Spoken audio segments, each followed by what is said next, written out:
बिस्मिल्लाहिर्रहमानिर्रहीम। अस्सलाम वालेकुम। मैं हूं तसव्वुर शहज़ाद और आप देख रहे हैं तसव्वुर शहज़ाद ऑफिशियल। नाज़रीन, आज हमारे साथ मौजूद हैं आलमी उमूर के माहिर और मुमताज़ सीनियर सहाफ़ी और सियासतदान जनाब मोहम्मद मेहदी साहब। आप हाल ही में चाइना का दौरा करके वापस वतन लौटे हैं। इस दौरे में उन्होंने वहाँ वज़ीर ख़ारजा चीन के उनसे भी मुलाकात की। इसके अलावा मुख्तलिफ़ वहाँ के जो माहिरीन हैं, तालीम के माहिरीन के अलावा सियासी उमूर के जो माहिरीन हैं, मुख्तलिफ़ सियासतदानों के साथ भी इनकी वहाँ नशिस्तें हुई। उनके हवाले से आज हमने इनको ज़हमत दी कि पाकिस्तान और चाइना के जो ताल्लुकात में पिछले दौरे हुकूमत में कुछ सर्द मोरी आई थी, उसके हवाले से अब उनमें क्या तब्दीली आई है और चाइना अब पाकिस्तान के हवाले से क्या सोच रहा है, तो इस पर आज हम गुफ्तगू करेंगे। बहुत शुक्रिया मेहदी साहब, आपने वक्त दिया। चीन और पाकिस्तान के ताल्लुकात शुरू से ही बड़े अच्छे रहे हैं और होता आया कि मुख्तलिफ़ हुकूमतों में उतार चढ़ाव तो हर हुकूमत के साथ रहा है। तो क्या समझते हैं कि आप पाकिस्तान के साथ इस वक्त जो चाइना के ताल्लुकात हैं वो किस नौइयत पे पहुँचे हुए हैं? बिस्मिल्लाहिर्रहमानिर्रहीम। सबसे पहले मैं आपका शुक्रिया अदा करता हूँ। तसव्वुर भाई, बात यह है कि पाकिस्तान और चाइना के ताल्लुकात हुकूमतों से बाला हैं और दोनों मुल्कों की ज़रूरत है अच्छे ताल्लुकात रखना। सही। तो वर्किंग रिलेशनशिप जो है वो पाकिस्तान और चाइना का हमेशा ठीक रहता है। हाँ, हुआ ये है कि जब हमने एक नई जहत में गए, इससे पहले हमारे उनके ताल्लुकात का ज़्यादा फोकस जो था वो मिलिट्री ताल्लुकात थे, लेकिन हमने 2015 के अंदर उनके साथ एक मुआहदा किया जिसे उर्फ़ आम में सी पैक कहा जाता है। और सी पैक जो था वो BRI का एक सबसे ज़्यादा इम्पॉर्टेंट हिस्सा था और सी पैक की कामयाबी का मतलब ये था कि BRI कामयाबी की तरफ बढ़ रही है, और अगर सी पैक के अंदर रुकावटें हैं तो इसका मतलब था कि BRI में रुकावट है।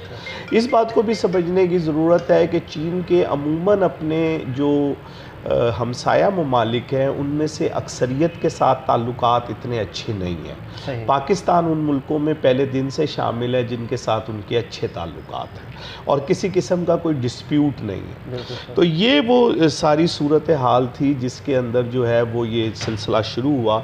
लेकिन हुआ ये कि जब हम उसको इकनॉमिक रिलेशनशिप की तरफ गए तो पाकिस्तान उसकी तरफ से थोड़ा सा, पाकिस्तान की तरफ से वो कुछ सामने नहीं आ सका जो आने चाहिए था।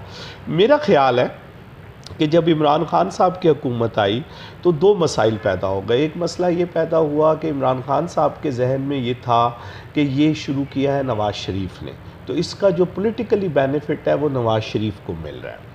तो एक तो वो इसलिए इस प्रोजेक्ट के ख़िलाफ़ थे।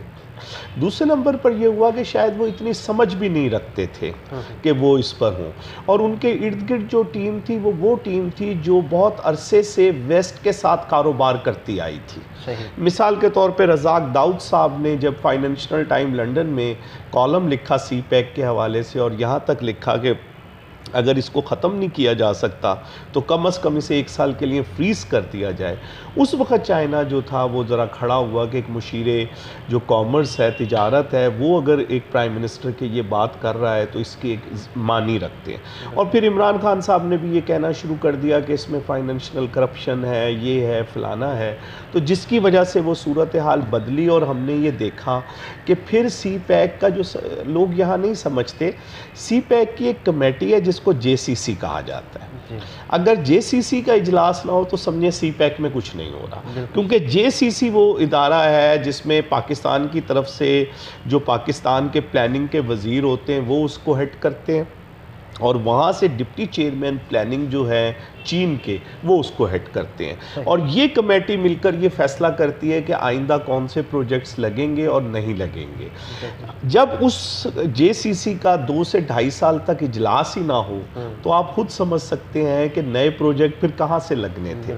इसलिए अगर हम गौर करें तो 2019 के बाद से कोई नया प्रोजेक्ट सी पैक के हवाले से पाकिस्तान में नहीं लगा, और आज जितने भी प्रोजेक्ट ऑन गोइंग चल रहे हैं या इख्तिताम पर पहुंच रहे हैं, ये तमाम वो प्रोजेक्ट हैं जो 2016, 17, 18 के अंदर शुरू किए गए थे और उस ज़माने से चल रहे हैं। तो नए प्रोजेक्ट्स जो हैं वो इसमें इंडक्ट नहीं हुए।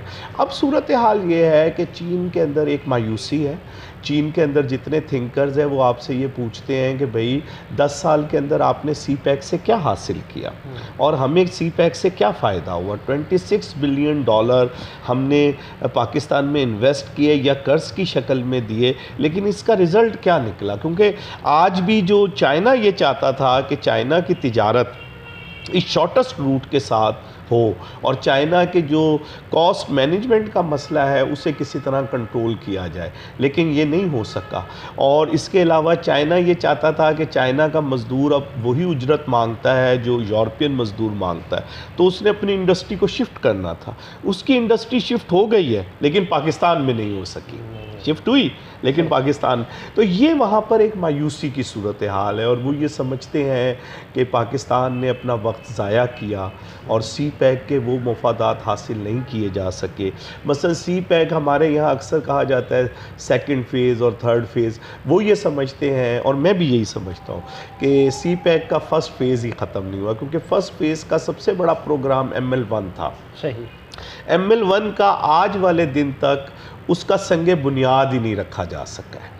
तो जो सबसे बड़ा प्रोजेक्ट था वो अपनी जगह पे वहीं रुका खड़ा हुआ है। तो ये वो सारी सिचुएशन है जो वहाँ पर इस वक्त रियलाइज़ करी जा रही है। और फिर वहाँ पे लाजमी बात है कि वहाँ पे बहुत दुख है इमरान खान साहब की वजह से, और उनके जो, मैं बहुत हैरानगी से ये बात कह रहा हूँ कि उनके जो सीनियर मोस्ट सिफारतकार हैं वो बाकायदा इमरान खान का नाम लेकर ये बात कहते हैं कि उनकी वजह से बहुत नुकसान हुआ।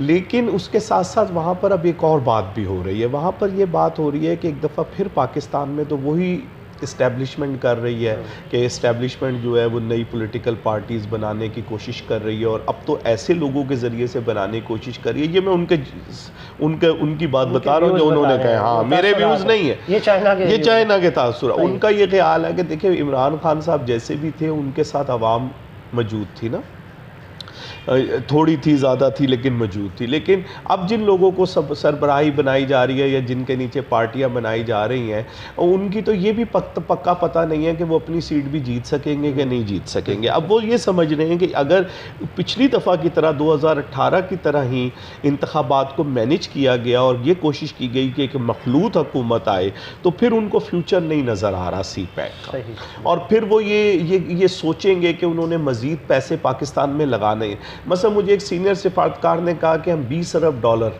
दोबारा पाकिस्तान में लगाने को तैयार है, लेकिन सूरत हाल ये होनी चाहिए कि पाकिस्तान के अंदर हमें पता हो कि जो हुकूमत आई है वो अगले 5 साल के लिए हुकूमत है और वो ये चीज़ें चलेगी और सारे काम चलेंगे। क्योंकि पाकिस्तान से बहुत मायूसी है, और जो अभी हमारे कुछ दौरे हुए हैं उन्होंने बर्फ़ ज़रूर पिघलाई है, चीज़ों को ट्रैक पे लाने की कोशिश की है, लेकिन अभी मैं ये कहूँ कि वो बाकायदा ट्रैक पर आ गए तो ये शायद अभी गलत बात नहीं। इस सी पैक की तो गारंटी बाकायदा फ़ौज ने दी थी और उसके लिए सारे मामलात बजाय हुकूमत के तो फ़ौज ने हैंडल किए थे, तो फिर उसमें फिर नाकामी कैसे हो गई? देखिए बात असल में ये है कि अब आपके सामने चीज़ें आ रही हैं, आपके अपने सहाफ़ी बता रहे हैं कि जनरल बाजवा साहब जो थे उन्हें बुला कर कहते थे कि सी पैक जो है ये हमारा प्रोग्राम नहीं है और हमारा और चाइना का कल्चर आपस में नहीं मिलता और हम वेस्ट की तरफ ज़्यादा हैं निस्बतन चाइना की तरफ। तो ये सारी बातें अब सामने आ रही हैं, और हम मेरे जैसे बंदे तो ये बात 1.5 साल पहले से कर रहे थे, क्योंकि मुझे इत्तफाक से उस वक़्त एक यूरोपीय यूनियन के एम्बेसडर ने बताया था, यूरोप के एक मुल्क के एम्बेसडर ने बताया था कि ख़ुद बाजवा साहब ने उनको कहा कि हमारा कोई सी पैक से और इस चीज़ों से नहीं। तो मेरे लिए जब ये मैंने बात सुनी थी तो मैं सरप्राइज़ था मेरे लिए कि अच्छा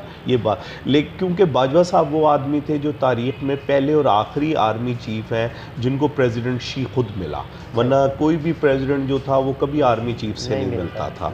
लेकिन क्योंकि ये ब्रिज करने गए थे, इमरान खान साहब की गलतियों को ये सुधारने गए थे बकौल इनके बीजिंग में, तो इनका दौरा 3 दिन का था जिसमें मुलाकात तय नहीं थी प्रेसिडेंट शी से, लेकिन इनको कहा गया, ये मिलना चाहते थे तो इनको कहा गया कि आप ठहर जाएं, और फिर 5वें दिन इनकी मुलाकात हुई प्रेसिडेंट शी के साथ। तो ख्याल ये था, लेकिन अब वो वहाँ बड़ी हैरानगी है कि क्यों इस्टेब्लिशमेंट का ये रोल था, वो क्यों ऐसा कर रही थी, क्योंकि वो भी आपके मीडिया को फॉलो कर रहे हैं। अगर आपके बड़े बड़े एंकर्स आकर ये बता रहे हैं कि वो ये कह रहे थे, ये कह रहे थे, और सिर्फ इमरान खान की बात नहीं बल्कि इस्टेब्लिशमेंट की बात है, तो ये सब कुछ वो भी सुन रहे हैं। बिल्कुल सही। तो वो इन तमाम चीज़ों के ऊपर बड़े हैरान हैं, और अब ये भी वो सोचते हैं कि मौजूदा इस्टेब्लिशमेंट ने क्या अपनी रविश को तब्दील कर लिया है, क्या इनकी सूरत हाल बदल गई है, या ये भी उसी तरह के होंगे।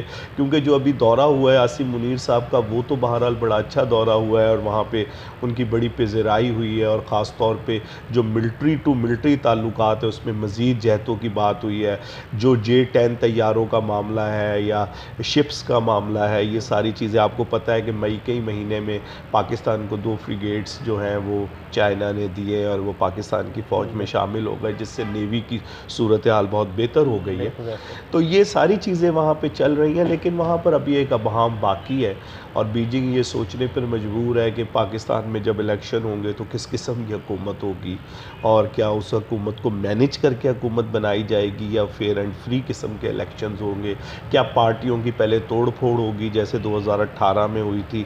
अगर ये सब कुछ होगा तो मेरा ख्याल है ये बहुत ज़्यादा नुकसान होगा पाकिस्तान के लिए, और शायद आने वाले वक्त में जो फ़ॉरेन डायरेक्ट इन्वेस्टमेंट है, जो अगर हम पिछले 10 साल की निकाल के देखें तो सबसे ज़्यादा चीन से आई है, शायद उसके अंदर मज़ीद कमी आ जाए। नहीं, अगर हम सपोज़ देखते हैं कि जैसे 2018 में एक हुकूमत बनाई गई, जहाज़ भर भर के लाए गए, अब एक बार फिर वही सिस्टम नज़र आ रहा है, और एक बार फिर अगर वैसी मखलूत हुकूमत बन जाती है तो फिर क्या चाइना पाकिस्तान के साथ बहुत ज़्यादा काम नहीं करेगा। वो सिर्फ वर्किंग रिलेशनशिप, एक ताल्लुकात ज़रूर रखेगा, पाकिस्तान को समंदरों से भी गहरा और हिमालय से ऊंचा, ये वाली बातें तो होंगी, लेकिन जो ये स्ट्रेटेजिक ताल्लुकात है, जो इकनॉमिक ताल्लुकात है, उसमें शायद ज़्यादा बढ़ावा नहीं आएगा। चले, ये तो सूरत हाल हो गई। अगर देखते हैं कि खुदा न खास्ता हुकूमत मखलूत आती है, चाइना अपना मखलूत की बहस नहीं है, बहस ये है कि अगर हुकूमत को मैनेज किया जाता है बनवाने के लिए तो फिर चाइना के लिए मुश्किल वैसी ना, यानी जैसे वो पहले 2018 में नतीजा निकला, क्या चाइना के पास इसका कोई अल्टरनेट है CPEC का? देखिए, चाइना ने ये किया है कि जब पाकिस्तान की तरफ से उसे मौका नहीं मिल सका तो चाइना ने सेंट्रल एशिया को अपने साथ मिलाया है। आप अगर देखें तो शंघाई ताउन तंजीम के तहत भी सेंट्रल एशिया उनके साथ मौजूद था, लेकिन उन्होंने उससे हटकर, अभी जब मैं वहाँ चाइना में मौजूद था तो प्रेसिडेंट शी ने 5 सेंट्रल एशियन, अज़रबैजान के अलावा 5 सदूर को बुलाया हुआ था और उनके साथ एक अलहदा मीटिंग की है। सही। और तो उन्होंने एंगेज किया है, और पिछले 1 साल के अंदर 15,000 गुड्स ट्रेन जो है वो चाइना से एम्स्टर्डम पहुंची है। अच्छा। सामान उतारते हुए। तो ऐसा नहीं है कि उन्होंने अपने रास्ते नहीं खोले हैं। फिर दूसरी तरफ उन्होंने ईरान के साथ भी एंगेज किया है, और वो इधर से उज़्बेकिस्तान की तरफ से और तुर्कमानिस्तान की तरफ से ख़ास तौर पे अशकाबाद से टर्न कर रहे हैं और अपनी चीज़ों को ईरान के रास्ते से लेकर आ रहे हैं। लेकिन इसमें कोई शक नहीं है कि उन्हें भी इस बात का एहसास है कि ये दोनों तरीके जो है कॉस्ट के हवाले से बहुत ज़्यादा है। अगर पाकिस्तान उनको मिल जाए तो ये उनके लिए ज़्यादा खुशकिस्मती की बात होगी। दूसरी तरफ उनकी इन्वेस्टमेंट भी मुकम्मल है। मस्कत के अंदर उन्होंने दुक्कम की बंदरगाह खड़ी करी हुई है, लेकिन जब तक गवादर फाल नहीं होगा दुक्कम की बंदरगाह का कोई फ़ायदा नहीं है। तो ये वो तमाम चीज़ें हैं जो वो कर रहे हैं, उनकी चीज़ें रुकी नहीं है। लेकिन इन तमाम बातों के बावजूद मैंने सबसे पहले अर्ज़ की कि उनके अपने हमसाया ममालिक के साथ अगर आप देखें तो जापान के साथ, साउथ कोरिया के साथ, इंडिया के साथ, थाईलैंड के साथ, इनके साथ अच्छे ताल्लुकात नहीं है। बहुत सारे डिस्प्यूट्स है, बहुत सारी प्रॉब्लम्स हैं, और अमेरिका ने जो नया ग्रुप बनाया है उसके अंदर इंडिया भी मौजूद है, साउथ कोरिया भी मौजूद है, जापान भी मौजूद है, ऑस्ट्रेलिया भी मौजूद है। और साउथ चाइना सी जो है एक नैरो सी है, और नैरो सी होने के बावजूद उसके दुश्मन ममालिक जो हैं वो बिल्कुल उसके सामने, जब अबनाए मलाका के ऊपर आप खड़े होते हैं तो सब उसके दुश्मन उसे घेर लेते हैं। तो ये एक सेफ़ रास्ता था उसका, एक तरफ से तिजारत करने का, दूसरी तरफ से एनर्जी लेकर जाने का। लेकिन बदकिस्मती से अभी तक ये नहीं हुआ, बल्कि उल्टा ये हुआ है कि यहाँ पर दहशतगर्दी पिछले चंद सालों में बढ़ गई। पिछले साल के अंदर चाइना के 12 लोग जो हैं यहाँ पर कत्ल कर दिए गए, और वो उनके बारे में अभी तक चाइना ये समझता है कि उनकी इन्वेस्टिगेशन ठीक तरीके से नहीं हुई, उनके मुल्ज़िमान का अभी तक पता नहीं चल सका। तो चाइना को जो इंटरनल और एक्सटर्नल यहाँ पर थ्रेट्स हैं उसको भी हम बढ़ावा ही हुआ है, कमी नहीं हुई है। तो ये भी एक वहाँ पर बहुत बड़ा फैक्टर है जिसको डिस्कस है, और ख़ास तौर पे जो कारोबारी लोग हैं वो इस फैक्टर के बहुत ज़्यादा असर में आए हुए हैं। सही। और बहुत कुछ करना भी चाहते हैं लेकिन डरते हैं यहाँ की सिक्योरिटी की वजह से। अच्छा, कुछ ये बातें भी निकली कि कुछ कुव्वतें थीं जो सी पैक को नाकाम बनाना चाहती थी, जिनमें अमेरिका, इसराइल और इंडिया का नाम लिया जा रहा था। आया इनका भी कोई किरदार है इस मामले में? देखिए, इसमें तो कोई दूसरी राय नहीं हो सकती कि हिंदुस्तान जो है वो कोई भी पाकिस्तान के फ़ायदे की चीज़ पाकिस्तान को नहीं होने देता। मतलब ये तो बहुत बड़ी बात है, लेकिन आप देखिए एशिया कप के अंदर वो पाकिस्तान में खेलने नहीं आना चाहिए, तो अब जब इस लेवल तक वो नहीं आ रहा तो ये तो कर रहा है। जहाँ तक अमेरिका की बात है, अमेरिका भी ये नहीं चाहता कि कोई भी जो है बहरे अरब के पानियों तक, और वो भी चीन जो है वो बहरे अरब के पानियों तक पहुँचे जहाँ दुनिया की एनर्जी की 70% गुजरगाह है, और वहाँ पर चीन भी अपना एक रोल अदा कर रहा हो। तो अमेरिका के लिए भी ये, और अमेरिका आपसे बार बार ये भी कह रहा है कि आपने जो चीन से कर्जे लिए हैं वो बहुत कमर्शियल है और ये है और फलाना है। अभी आप IMF के सारे मैटर्स को देखें, इमरान खान साहब ने उस वक्त CPEC की तमाम डॉक्यूमेंट्स IMF के साथ शेयर भी की। तो अमेरिका, मैं ज़ाती तौर पे समझता हूँ, ख़ासतौर पे बीजिंग से आने के बाद मेरा ये ख्याल है ज़्यादा कि पाकिस्तान को अब अमेरिका को इंगेज करना चाहिए और पाकिस्तान को ये समझने की कोशिश करनी चाहिए कि असल में अमेरिका चाहता क्या है पाकिस्तान से। क्योंकि अगर हम इस चीज़ को किसी तरह रिजॉल्व ना कर सके तो ये आने वाले वक्त में मज़ीद बैटल ग्राउंड पाकिस्तान बनता चला जाएगा चीन और अमेरिका के मुफादात में। तो पाकिस्तान को अब ये समझने की ज़रूरत है कि क्या सिर्फ अमेरिका ये चाहता है कि पाकिस्तान जो ताल्लुकात रखे चीन से और अमेरिका से वो बैलेंस हो, या वो कुछ इससे ज़्यादा चाहता है। अगर वो इससे ज़्यादा चाहता है तो पाकिस्तान क्या दे सकता है उसको, और क्या सूरत हाल बन सकती है। मेरा ख्याल है इसकी तरफ बहुत तवज्जो देने की ज़रूरत है। अभी जो सिनेरियो बदला है सऊदी अरब और ईरान के ताल्लुकात में, तो उससे क्या हमारा जो गैस पाइपलाइन मंसूबा है उसमें कोई इम्कान है कि ये मुकम्मल हो जाएगा? देखिए, असल में पाकिस्तान का मसला ये है कि पाकिस्तान जब तक अमेरिका ईरान पे से पाबंदियां नहीं हटाता, पाकिस्तान मेरा नहीं ख्याल कि ये प्रोग्राम शुरू कर सकता है। पाकिस्तान को इसके लिए इन्वेस्टमेंट की ज़रूरत है। इन्वेस्टमेंट या तो वैसे आ सकती है या रशिया और चाइना दे सकते हैं। तो रशिया और चाइना तो शायद अभी भी दे दें, लेकिन पाकिस्तान जो है वो नाराज़ नहीं कर सकता इस हद तक अमेरिका को। पाकिस्तान के अंदर की जो सूरत हाल है, आप देखें ना, पाकिस्तान की पिछले साल जो सबसे ज़्यादा इंपोर्ट्स हुई हैं वो अमेरिका के अंदर हुई है 9.8 बिलियन डॉलर की, और पाकिस्तान से जो फ़ॉरेन रेमिटेंस पाकिस्तान आता है वो खलीज ममालिक के बाद सबसे ज़्यादा अमेरिका से आता है। तो पाकिस्तान के बहुत सारी ऐसी टाइज़ हैं जो अमेरिका के साथ जो है वो इस हद तक ईरान के साथ। लेकिन ये अच्छी बात हुई है कि अब पाकिस्तान और ईरान जो बिज़नेस करेंगे वो अपनी करेंसियों के अंदर करेंगे, बार्टर सिस्टम में करेंगे।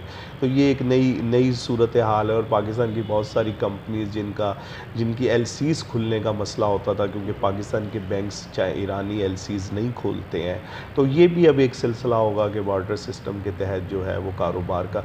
मेरा ख्याल है कि ईरान और सऊदी अरब के ताल्लुकात के बेहतर होने का जो सबसे ज़्यादा पाकिस्तान को फ़ायदा होगा वो पाकिस्तान के अंदर जो एक लड़ाई फ़िरकावारियत की थी, उस लड़ाई के अंदर ज़रूर कमी आएगी। क्योंकि जो प्रॉक्सी वॉर थी वो सिर्फ लबनान में या सीरिया के अंदर ही नहीं हो रही थी, वो किसी हद तक पाकिस्तान में भी हुई, और पाकिस्तान के बहुत सारे प्यारे लोग जो हैं उसकी भेंट चढ़ गए। तो अब वो सूरत हाल में मेरे ख्याल में बेहतरी आएगी।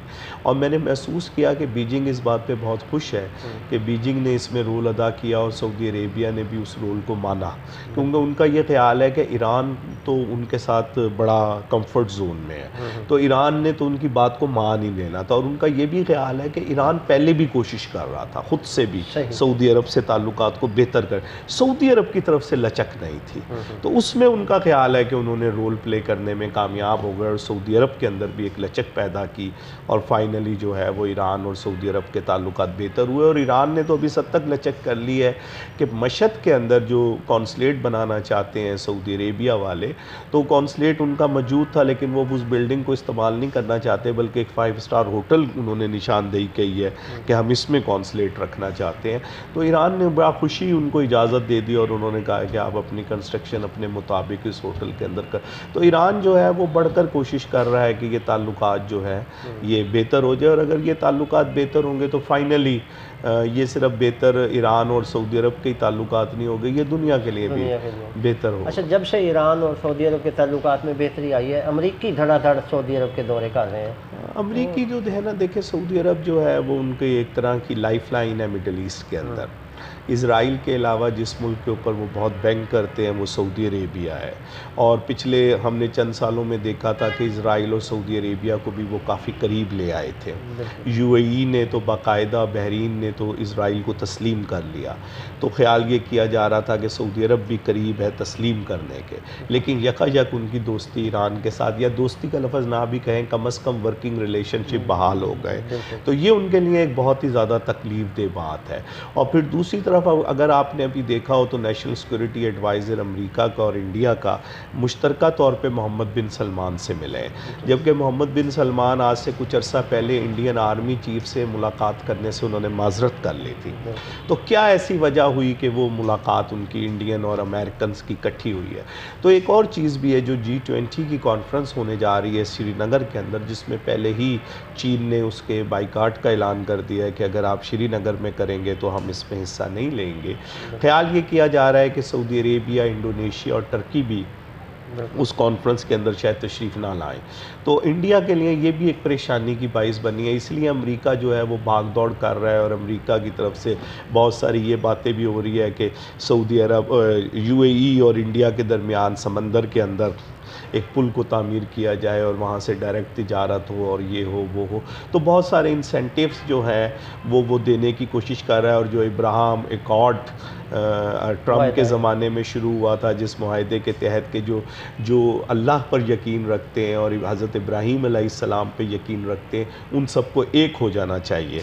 बुनियादी तौर पे ये इत्तेहाद भी मेरी नज़र के अंदर चीन के ख़िलाफ़ है, जैसे किसी ज़माने में सोवियत यूनियन के ख़िलाफ़ बिलीवर्स और नॉन बिलीवर्स का इत्तेहाद था कि बिलीवर्स है नॉन बिलीवर। इसी तरह अब उन्होंने एक नया नाम दिया है कि जो हज़रत इब्राहीम अलैहिस्सलाम की औलाद हैं और वो किसी भी मज़हब में चले गए हैं, वो ईसाई हैं, यहूदी हैं या मुसलमान हैं, उनको एक तरफ लाया जाए, और जो उन मज़ाहिब से हटकर लोग हैं उनको दूसरी तरफ लाया जाए। और ख़ास तौर पे चीन को जो कन्फ्यूशियस नज़रियात या जो भी आप कह दें वहाँ पर है, तो उनको उन्होंने ये किया था। लेकिन उसमें एक ड्रामाई तब्दीली पेश आई है ईरान और सऊदी अरब के डिप्लोमेटिक रिलेशंस की बहाली की शक्ल में। तो इसलिए अमेरिका जो है वो भागा भागा आ रहा है, क्योंकि आपको पता है कि सऊदी अरब की बहुत भारी इन्वेस्टमेंट है अमेरिका में और वेस्ट में। और अब ये कहा जा रहा है कि सऊदी अरब और जो खलीजी ममालिक हैं वो अपनी नई इन्वेस्टमेंट्स जो हैं वो इस तरफ करना चाह रहे हैं, और अब वो अमेरिका में कोई चीज़ ख़रीदने के बजाय वो इन इलाकों में ख़रीदना चाह रहे हैं। और पाकिस्तान के हवाले से भी $10 बिलियन की बात हो रही है, जो सऊदी अरब पाकिस्तान में इन्वेस्टमेंट करना चाहता है और ये चीज़ें करना चाहता है। तो ये भी एक परेशानी की बात है, क्योंकि हम ये देख चुके हैं कि अफ़गानिस्तान ने अपने $9 बिलियन जो थे वो अमेरिका में रखवाए हुए थे, और हुकूमत बदलने की सूरत में अमेरिका ने कहा कि ये पैसे हम आपको वापस ही नहीं देंगे, ये अब हमारे पैसे हो गए। तो दुनिया के अंदर एक ये भी चीज़ थ्रेड मौजूद है कि ईरान के बादशाह के ज़माने में भी ये हो चुका है, अब अफ़गानिस्तान में ये हुआ है। तो अब ये अगर कल कल को कोई और सूरत हाल बनती है और अमेरिका ने वो पैसे फ्रीज़ कर लिए, तो इसलिए अब वो टिल्ट भी तब्दील हो रहा है। अब उस टिल्ट की तब्दीली की वजह से जो है वो अमेरिका की परेशानी जो है वो बढ़ती जा रही है। और फिर ईरान के ताल्लुकात होना, सीरिया को दोबारा से अरब लीग का मेंबर बना लेना, अरब लीग में बशारुल असद साहब की शिरकत करना, अब ये तो बहुत बड़ी कामयाबी है ना ईरान की, क्योंकि एक वक्त तो ऐसा लग रहा था कि बशारुल असद साहब आज गए और कल गए, लेकिन और आप देखिए कि उनके मुकाबले में जिन पर भी स्प्रिंग वो चली तो उसमें से कोई भी नहीं बचा। ज़ैनुल आबदीन से आप शुरू करें, ट्यूनिस से तो आप हुस्नी मुबारक तक आते हुए और फिर आप जिधर जिधर चले जाएं वो सब उड़ गए। लेकिन बशारुल असद साहब जो हैं वो बच गए, और बशारुल असद साहब के बचने में ईरान का और रूस का जो कलीदी किरदार है तो उसकी वजह से वो बच गए, और आज सऊदी अरब जैसे को भी उनको वेलकम करना पड़ा। बहुत शुक्रिया, बहुत शुक्रिया साहब। नाज़रीन, मशरिक़ वुस्ता में जो तब्दीली आ रही है, इस तब्दीली में पाकिस्तान का भी एक अहम रोल बनता है अगर वो अपनी इस ज़िम्मेदारी का एहसास करे। तो इस हवाले से पाकिस्तान को यकीनन सोचना होगा कि वो किस तरफ खड़ा है। तसव्वुर शहज़ाद को इजाज़त दीजिए। अल्लाह निगहबान।